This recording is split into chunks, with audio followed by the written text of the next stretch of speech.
इथल्या पालखी तळाचे हाल आता सांगा तुम्ही. इथं झोपायचं कुठं? झोपायचा विचार तर लांबच, परंतु बसायला सुद्धा जागा नाही. इथं अजिबात जागा नाही. पूर्ण यांच्या चेहऱ्याकडे पाहून यार लक्षात येतं खरोखर 90 वर्ष वय तरी देखील बघा किती चेहऱ्यावरचं हसू बघा, चेहऱ्यावरचं तुम्ही तेज बघा. पाऊस असो, ऊन असो, वारा असो, वादळ असो, तरी देखील आपल्या ध्येयाला न डगमगता आपल्या पंढरीच्या विठुरायाकडे वारकरी हे कंटिन्युअसली चालत असतात. नमस्कार माऊली, शुभ सकाळ माऊली, जय हरी माऊली. सर्व मित्रांना आज आहे 8 जुलैची तारीख. आपण आहो लोणंदमध्ये कालचा दिवस कसा राहिला मी तुम्हाला दाखवण्याचा प्रयत्न केला. आज व्हिडिओची सुरुवात करतोय मी हे पालखी सोहळ्याचं पिण्याच्या पाण्याच्या टँकर जवळून. सकाळी सर्व माऊलींची पहा कशी स्थिती झालेली ह्या पाण्याच्या टँकर जवळ. अक्षरशः इथं आता थोडा वेळ आधी मी पाहिलं 2 माऊलींचे तर भांडणं चालू होते. आणि ह्या पालखी तळ्याचं रूप पहा तुम्ही कशा रीतीने झालेले. संपूर्ण पालखी तळाला एक चिखलाचं स्वरूप प्राप्त झालेले. माझ्या एका व्हिडिओत मी सांगितलेले आहे का आपल्याला जर पालखी मार्ग व्यवस्थित करायचा असेल, वारकऱ्यांनी त्याच्यासाठी काय अवलंबले पाहिजे, कशा रीतीने स्वच्छता केली पाहिजे, संपूर्ण रीती मी सांगण्याचा प्रयत्न केलेला आहे. आता ह्या पिण्याच्या पाण्याच्या टँकरमुळे देखील हे झालेलं आहे सर्व चिखल, आणि पाऊस देखील याला जबाबदार आहे. काय अशी परिस्थिती असते आंघोळीची. हे बघा आता मी देखील आंघोळ केलेली आहे. फारच भयानक परिस्थिती असते. एकच टँकर उपलब्ध आहे. एवढा मोठा पालखी तळे, परंतु एकच टँकर, 4 नळ आणि हजारोनी पब्लिक.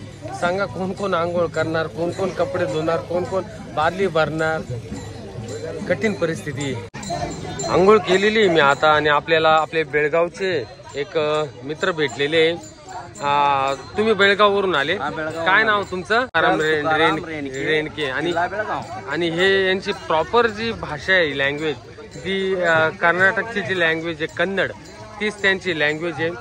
आता मी विठुरायाच्या दर्शनाला चाललेलो आहे. ते कसं म्हणाल तुम्ही? ನಾನು ಬೆಳಗಾವಿ ಜಿಲ್ಲೆಯಿಂದ ಆಳಂದಿಯಿಂದ ಪಂಢರಪುರ ಪಾದಯಾತ್ರೆ ಹೊಂಟಿರ್ತೀನಿ. ನನಗೆ ಬಹಳ ಆನಂದವಾಗಿರ್ತದೆ, ಬಹಳ ಸೇವೆ ಆನಂದವಾಗಿರ್ತದೆ, ನನಗೆ आवड ಇರ್ತದೆ. मला पांडुरंगाने ध्यान. चला धावपळीत आंघोळ झालेली. चहा घेऊ आता सकाळचा. आपण रोज सुरुवात होते आपली चहानी.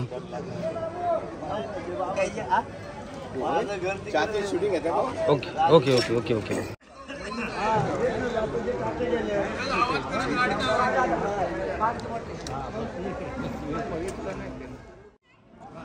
हाच मेनू: कोबीची भाजी, बुंदीचा लाडू, वरण भात, चपाती आणि भजी.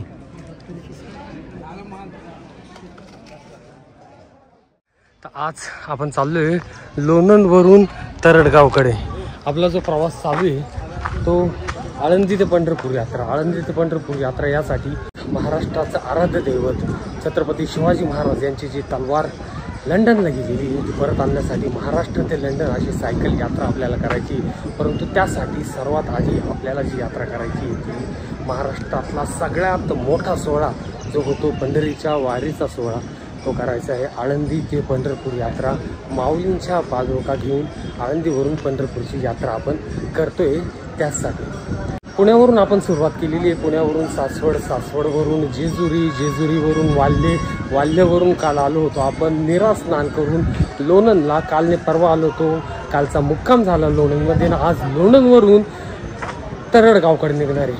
पालखीचा मुक्काम जो आता हटणार आहे तो दुपारी 1 वाजता. आता वाजलेले जवळपास 12 आणि आपण निघालेले पालखी तळाकडे. संपूर्ण माहिती या व्हिडिओच्या माध्यमातून मी देण्याचा प्रयत्न करेन. हा संपूर्ण प्रवास या व्हिडिओतून मी दाखवण्याचा प्रयत्न करेन. दिंडी क्रमांक 4 मधली पताकी घेऊन या रेल्वे स्टेशनवरून आपण चालले आता पालखी तळावर.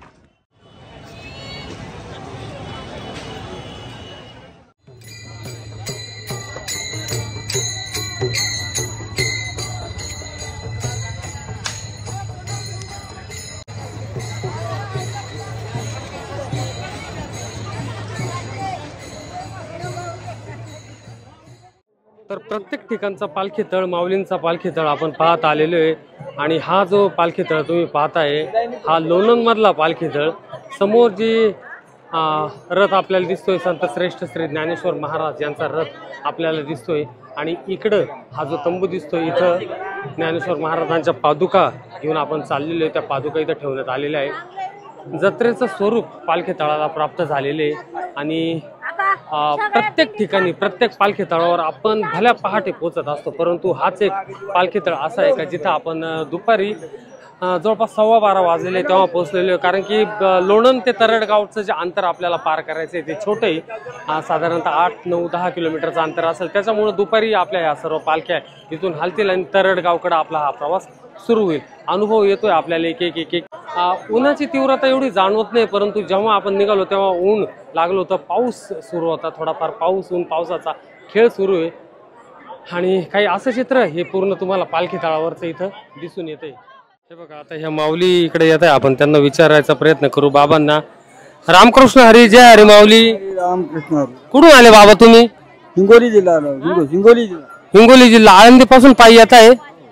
काही पाय बी दुखत आहे? काय अनुभव राहतोय? काही दुखत नाही. पाय 90 वर्ष झाले, काही दुखत नाही. माऊलीशी 30 वाऱ्या झालेल्या आहेत. 30 वाऱ्या झाल्या. अरे वा. सगळा आनंद आनंद आनंद आहे. सगळा आनंद आनंद आहे.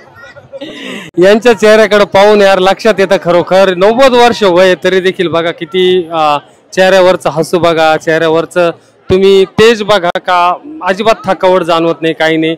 आणि त्यांच्याकडे पाहून आपल्याला देखील प्रेरणा मिळते. रामकृष्ण हरी माऊली जय.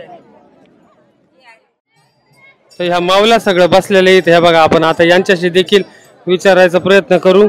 हे काय राहतं हे असं? हे रेणुकाच परसू आहे. रेणुकाच परसू म्हणजे काय नेमकं काय? हा, मग तिचं परसू बाळ आहे. मग हे घेऊन तुम्ही पायी वारी करताय आळंदी ते पंढरपूर. बाकी कसा अनुभव आहे तुमचा वारीचा? वारीचा अनुभव चांगला आहे सगळ्यांचा. तुमचा काय? आमचा बी चांगला आहे. हे हंडा आहे माझ्या डोक्यावर. याच्यात काय आहे? ते काय आहे? तीर्थ आहे का? हा, पाण्याचा हंडा. 20 वर्ष झाली. 20 वर्षापासून वारी करता? चांगले. अच्छा, म्हणजे हे एवढं ओझं घेऊन तुम्ही पायी वारी करता? तुमचं काय माऊली? तुमचं काय कसा अनुभव आहे? अनुभव आहे आम्हाला. काही दुखत नाही माऊलीच्या कृपेला. सगळीकडे म्हणजे सगळीकडे आनंदी आनंद आहे. हे बघा हीच माऊलीची कृपा, हाच सगळीकडे आनंदी आनंद. आणि हीच आपले माऊलीचं प्रेम. रामकृष्ण हरी. जय हरी माऊली. विठोबाने रचली अभंगाची गाथा, कबीर दंग झाले हो हे गाता गाता. कबीर दंग झाले हो हे गाता गाता. कोया जनाबाई जात्यावरी गाई, मीरा कृष्णी भजनी सदा दंग राही. जनीच्या घरात नांदे विधाता, जनीच्या घरात नांदे विधाता. कबीर दंग झाले ओ हे गाता गाता. कबीर दंग झाले ओ हे गाता. रामकृष्ण हरी माऊली. जय हरी माऊली. आता तुतारीचं वादन झालेलं आहे. पालखी लवकरच निघणार आहे आणि माऊलींना घेऊन आपण आता जाणार आहे इथून लोणंद वरून तरडगावकडे. जय हरी माऊली. रामकृष्ण. पहिल्यांदा फुल चेहरा फुल बॉडी पाहतोय वारशात. घरून निघाल्यानंतर स्वीटच्या दुकानामध्ये इतकं उष्ण वातावरण, त्याच्यामुळे आता फुल लस्सीचा आनंद घेतोय आम्ही इथं स्वीटच्या दुकानामध्ये. एक मिनिट नाही सोडा सोडा. मस्त लस्सी पाहतो आतून.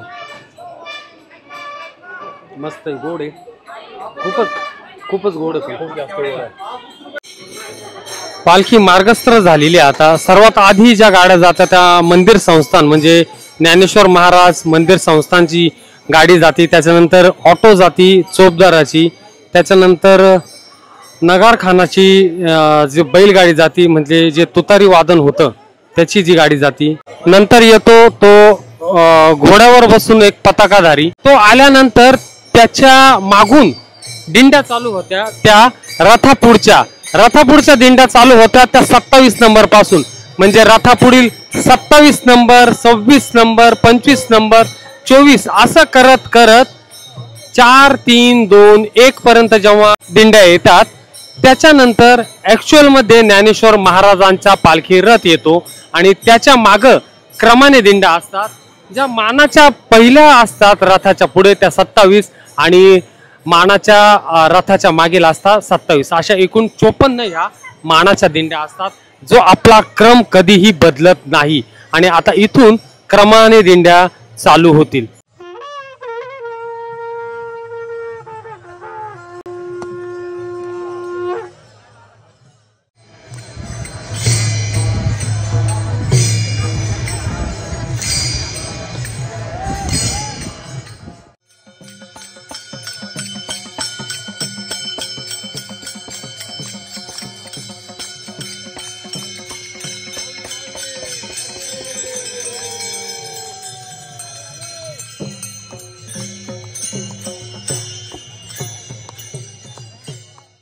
दिंडीच्या दुतर्फा लोणंदच्या नागरिकांची गर्दी पहा तुम्ही.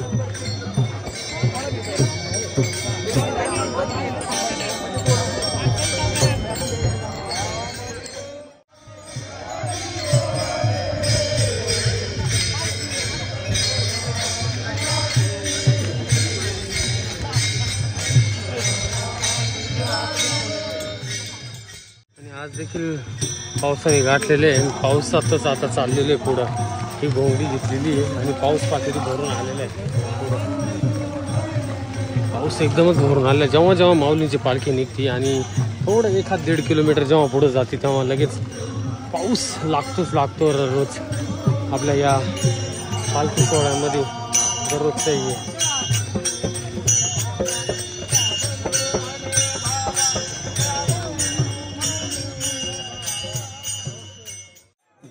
लोणंद पासून जवळपास 1-2 किलोमीटर अंतरावरच्या पुढं आलो असेल आणि मस्त भजन कीर्तनामध्ये पुढं चाललेलो आहे आम्ही मित्रांनो. आणि ऊन पावसाचा खेळ हा आमचा सुरू आहे. म्हणजे आता जेव्हा आम्ही निघालो तेव्हा ऊन पडलेलं होतं, नंतर खूप जोरात पाऊस ह्यामध्ये लागला होता आणि नंतर आता परत वातावरण थोडं ढगाळ झालेलं आहे. तर अशा रीतीने हे संपूर्ण चालू आहे आपलं.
हे जे दिसते तुम्हाला पुरातन चांदोबाचा लिंब श्री संत ज्ञानेश्वर महाराज पालखी सोहळ्याचं उभं रिंगण ज्या मंदिराच्या याच्यामुळे होणार आहे ते चांदोबाचं लिंब हे मंदिर तुम्ही पाहताय तरडगावचं. आणि पहिलं उभं रिंगण आता इथं आपलं पार पाडणार आहे. हे संपूर्ण उभं रिंगण मी तुम्हाला दाखवण्याचा प्रयत्न करतोय. आणि हे जे आता दुतर्फा नागरिकांची गर्दी दिसते तुम्हाला, हे संपूर्ण हे उभं रिंगण पाहण्यासाठी जमा झालेली. इथं दोरी देखील लावण्यात आलेली आहे. आता ह्या उभ्या रिंगणाचा सोहळा काय असतो हा अनुभवण्याचा प्रयत्न मी करणार आहे आणि तुम्हाला देखील मी हा संपूर्ण सोहळा दाखवण्याचा प्रयत्न करणार आहे.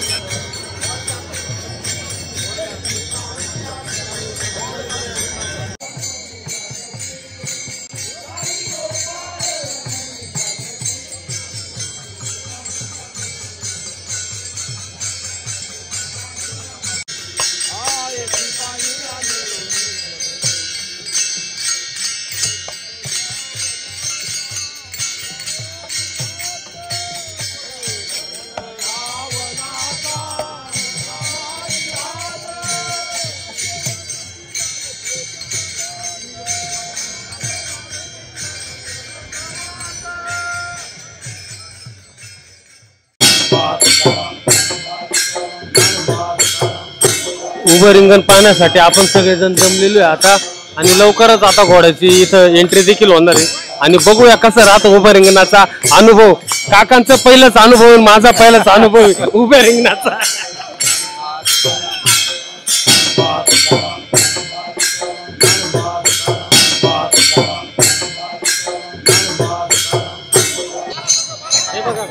उभ्या रिंगणामधला घोड्याचा आगमन आपल्याला.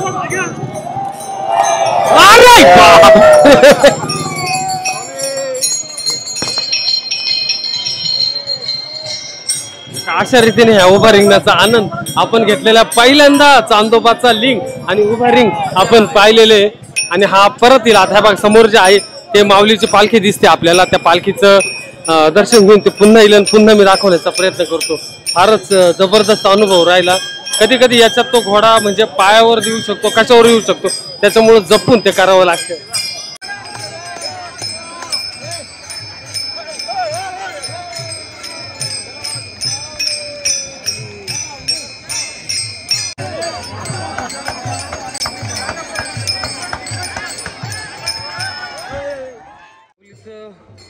उभं रिंगण इथं पार पडलं आणि अचानक पावसाचा इतका जोर वाढलेला आहे ना इथं का जबरदस्त पाऊस पडू राहिला इथं आपल्या तरडगाव मधल्या या उभं रिंगण चांदोबाचा लिंग इथल्या या मंदिराच्या इथं. फारच कठीण पावसामध्ये मी हे शूट करतोय मित्रांनो, कारण की मोबाईल वर्क नाही करत आहे, मोबाईल भिजतोय. परंतु मी साईडला गेलो. आता इथं मागे एक पेट्रोल पंप आहे तिथं आणि मोबाईल काढला आहे आणि सांगतोय, दाखवतोय तुम्हाला. ज्या दिवशी आपण लोणंदवरून तरडगावकडे चाललेले उभं रिंगण ज्या दिवशी पार पडलेले त्याच दिवशी इतका भयानक हा पाऊस वारकऱ्यांना लागलेला आहे. पहिला दिवस आहे जो पावसाचा, जो आपण अनुभवतोय, जो इतका कंटिन्युअसली आणि जोरात चालतोय. आता मी ॲक्च्युली रेनकोट घातलेला आहे, त्याच्यावर हे प्लॅस्टिक असं धरलेले आहे घोंगट्या रूपी, तरी देखील मी पूर्णपणे भिजलेले. मी दाखवतो मी कसं आहे. हे बघा, हे प्लॅस्टिकमध्ये हे एक छोटं रेनकोट आणि पूर्णपणे शूज वगैरे पूर्ण ओले झालेले. माझा जर मोबाईल दाखवला तर पुन्हा ओला होईल आणि व्यवस्थित ते परत शूट काढायला प्रॉब्लेम येईल. पण मी दाखवतो तुम्हाला. काही अशी परिस्थिती वारकऱ्यांची. हे बघा, हे सर्वांनी हे असे घोंगडे घेतलेले आणि चाललेले पुढं तरडगावकडे. फारच जबरदस्त पाऊस आलेला आहे सगळीकडे. माझी घोंगडी देखील उठू राहिली. Oh my God. हां, पाऊस वारं देखील असं उलट आहे ना, त्याच्यामुळं. तरी देखील नामस्मरणात, भजन कीर्तनात दंग होऊन वारकरी थांबत नाही, वारकरी थकत नाही.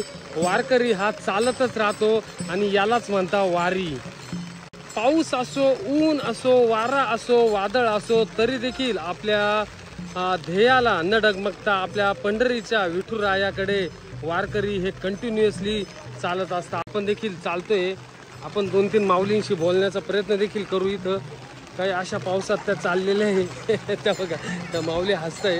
हे बघा, हे सर्व असं वातावरण आहे. असं आहे. माऊली, पाऊस आलाय काय हो? आवडतं. अच्छा अच्छा अच्छा, ठीक आहे ठीक आहे.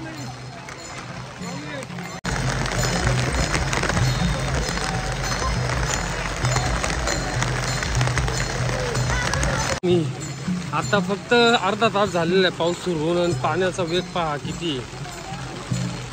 एक एक अनुभव येतोय आपल्याला आणि त्याच अनुभवातून आपण आपल्या वारीचा अनुभव असा घेतोय. जबरदस्त पाऊस लागलेला आहे. राजा थांबायचं नाव नाही घेते ना. अजून देखील आभाळ पूर्णपणे भरून आलेलं आहे.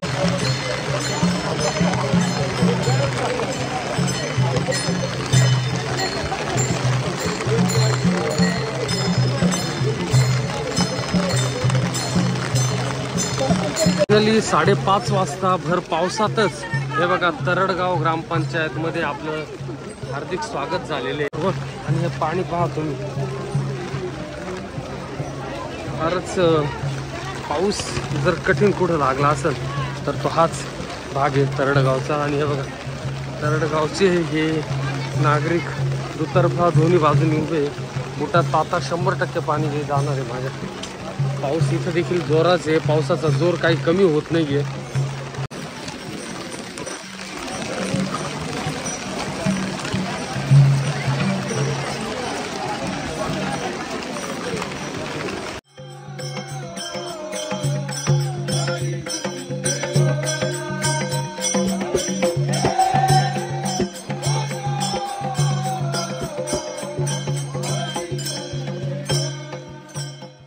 पावसाचा जोर तसाच आहे मित्रांनो. आणि हे बघा पालखी तळावरचं दृश्य काही असं दिसतंय. समोर माऊलींचा रथाचं आगमन देखील झालेलं आहे. हे बघा माऊलींचा रथ देखील आलेला आहे. परंतु पावसाचा जोर एवढा नाही इथं का पावसामुळं हे सर्व रिकामं दिसते, सर्व माऊल्या उभ्या दिसते आहे. कारण की सर्व खाली पाणी साचलेले आहे. तरी शासनाने इथं चांगली कच वगैरे टाकलेली आहे. गाळ वगैरे काही झालेला दिसत नाही आहे. ज्याप्रमाणे गाळ चिखल आपल्याला इतर ठिकाणी दिसला होता तसा गाळ चिखल इथं काही दिसत नाही. इथं व्यवस्थित आणि सुलभ शौचालयाची देखील मी व्यवस्था पाहिली. एकदम छान व्यवस्था केलेली आहे. तर अशा रीतीने आता माऊलींच्या पालखीचं आगमन झालेले आहे. माऊलींच्या पादुकांचं आता पूजन होईल आणि आरती होईल आणि मग आजचा मुक्काम होईल तरडगावमध्ये. आणि उद्या आपल्या पालख्या हलतील त्या तरडगाववरून फलटणकडे. म्हणजे दर्शन घेण्यासाठी लाईन, खरोखर लोकांची श्रद्धा. आणि माऊलींचं तरडगावमध्ये हे आगमन भर पावसात झालेले आहे. उभं रिंगण जेव्हापासून झालं तेव्हापासून हा पाऊस कंटिन्यू आहे. तो तरडगावला येईपर्यंत आहे. आणि माऊलींचं दर्शन मी आता ह्या मोबाईलमध्ये जो व्हिडिओ काढतोय त्याच्या माध्यमातूनच मी देखील माऊलींच्या पादुकाचं दर्शन घेतोय. माऊलींनी ह्या महाराष्ट्रात चांगला पाऊस यावर्षी पाडावा. आणि मी ज्या उद्देशाने आपली आळंदी ते पंढरपूर ही वारी करतोय तो उद्देश म्हणजे महाराष्ट्र ते लंडन छत्रपती शिवरायांची जगदंबा तलवार जी लंडनला गेलेली ती परत आणण्यासाठीचा माझा प्रवास हा सुखळ आणि समृद्धपणे पार पडो. आता मी परिस्थिती दाखवतोय मित्रांनो तुम्हाला. आलोय आपण आपल्या टेंट जवळ. हे बघा आपल्या 2 ट्रक, एक ट्रक इथे उभी आहे. स्वयंपाकाचं काम देखील इथं चालू आहे. आणि हे जे टेंट लावलेले हे आपलेच टेंट हे बघा आता हे. परंतु टेंट मधली जर हालत मी दाखवली तुम्हाला तर काय कुठं झोपायचं आणि काय करायचं तेच मला कळत नाही आता कोणता टेंट घ्यावा. हे बघा हे टेंट पहा तुम्ही आता इथले. आता हा अगर जर टेंट पाहिला तर काय कसं झोपणार आणि कसं जेवणार काय करणार हीच फार गंभीर परिस्थिती. ही आपल्याच टेंटची नाही प्रत्येक दिंडीच्या टेंटची. अशा रीतीने ही फारच कठीण काम आहे. मग रौनक भाई अभी कहाँ सोने का और कहाँ रहने का क्या करने का? झोपायचा विचार करायचा नाही. फक्त छतावरती आपल्या डोक्यावरती फक्त तुम्हाला हे पाहिजे आता आसरा. हा जिथं भेटेल तिथं प्लास्टिक घ्यायचं आणि बसून जायचं. ते बघा आता इथे ना आता JCB होता ते पाणी काढायचं काम करत होते. तर पाणी एवढं पाणी जमा झाले. हे पाणी पाहतो मी. तर बघतो आता थोड्या वेळाने दाखवतो तुम्हाला काही सोयी सुविधा झाली तर ना वातावरण झालेले. आणि हे बघा आता हे जे आहे ना हे पाणी आता मी टेंट तर दाखवलेच तुम्हाला. अरे यार याच्यात पाणी पडू राहिलं जबरदस्त यार. काय दिवस राहिला आजचा. फारच कठीण परिस्थिती मित्रांनो. हे बघा काय आता पूर्ण म्हणजे पूर्ण जेवढे टेंट आहे ना ते सगळे ही संपूर्ण परिस्थिती मी दाखवण्याचा प्रयत्न करतोय तुम्हाला. हे बघा हे टेंट मध्ये संपूर्ण पाणी भरलेले आहे आणि काहीच उपयोग नाही होते. म्हणजे आता काय कालपासून इथं पाऊस चालू आहे. ऍक्च्युली गाड्या गेलेल्या आहेत इथून त्याच्यामुळे इथं जागाच होत नाही प्रॉपर अशी. हे इथल्या पालखी तळाचे हाल. आता सांगा तुम्ही इथं झोपायचं कुठं? झोपायचा विचार तर लांबच परंतु बसायला सुद्धा जागा नाही इथं. अजिबात जागा नाही. पूर्ण म्हणजे टेंटची हालत पहा तुम्ही. आता हा विचार पडलेला आहे. आपण सकाळपासून चालून आलेलो आहे आणि थकलेलो आहे. परंतु आता नेमकं करायचं काय? इथं मोठे मोठे टेंट आहे आपले हे सगळे. इकडे ना हे काय इकडे ना हे काय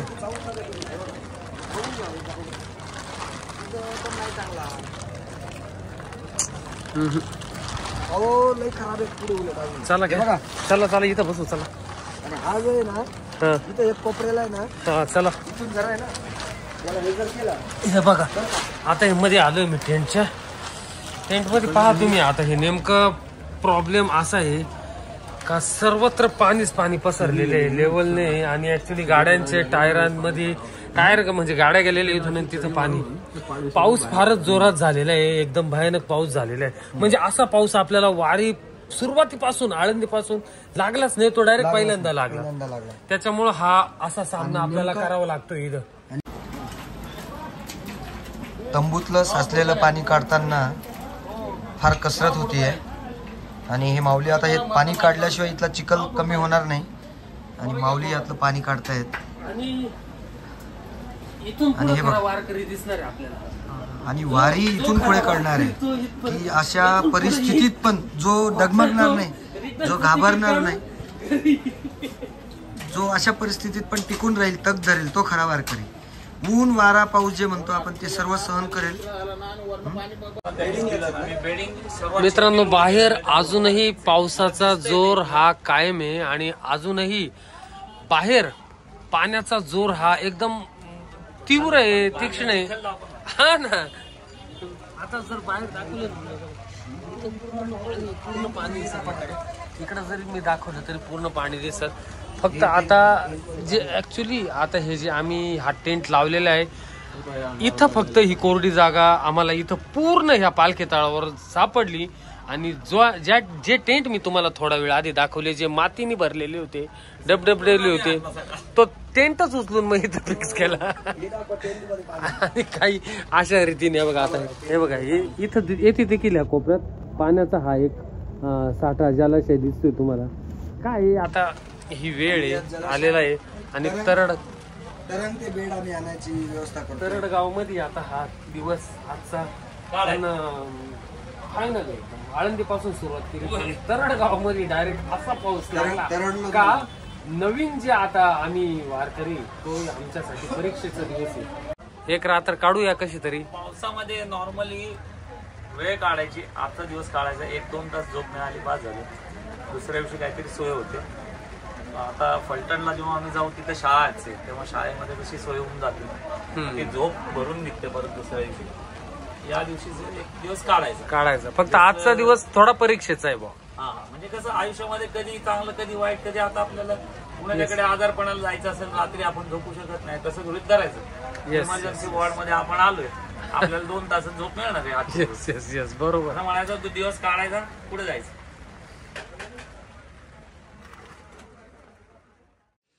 कालचा दिवस कसा होता तो फक्त वारकऱ्यांना माहीत, जे वारकरी वारी करतात त्यांना. कारण की प्रत्येक मंदिर, प्रत्येक पडवी, प्रत्येक ठिकाण हे पूर्ण वारकऱ्यांनी भरून गेलं होतं. ह्या तरड गावमध्ये मिळेल त्या ठिकाणी, मिळेल त्या जागी प्रत्येक वारकऱ्यांनी सहारा घेतला. जिथं बाल्कनी असाल, म्हणजे जिथं पाऊस आपल्याला लागणार नाही, हे ते बघत होते.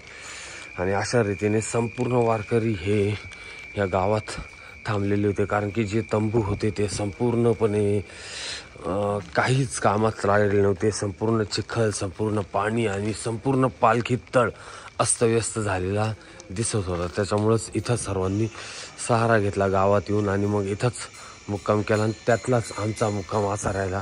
आम्ही देखील इथंच आलो, इथंच आमचा मुक्काम झाला होता. एक आपले वारकरी त्यांचं घर आहे आणि त्यांच्या घरीच एका मोठ्याशा हॉलमध्ये आपला असा हा मुक्काम कालचा राहिलेला आहे. आणि मग रात्री इथंच आम्ही झोपलो. परंतु रात्र कशी गेली ती आम्हालाच माहिती. फारच भयानक, म्हणजे इतकी थंडी वाजत होती रात्री आणि कठीण अनुभव होता. आता आज 8 जुलै सकाळचे 5 वाजलेले आणि ते चाललो आम्ही पालखी तळाकडे इथून. तर अशा प्रकारे लोणंदवरून सकाळी सुरुवात करून तरड गावपर्यंतचा वारीचा आजचा दिवस राहिला. पंढरीच्या वारीच्या या व्हिडिओत आळंदी ते पंढरपूर मधला हा व्हिडिओ तुम्हाला आवडला तर नक्की लाईक करा. चॅनलवर नवीन असाल तर नक्की सबस्क्राईब करा. जय हरी माऊली, रामकृष्ण हरी.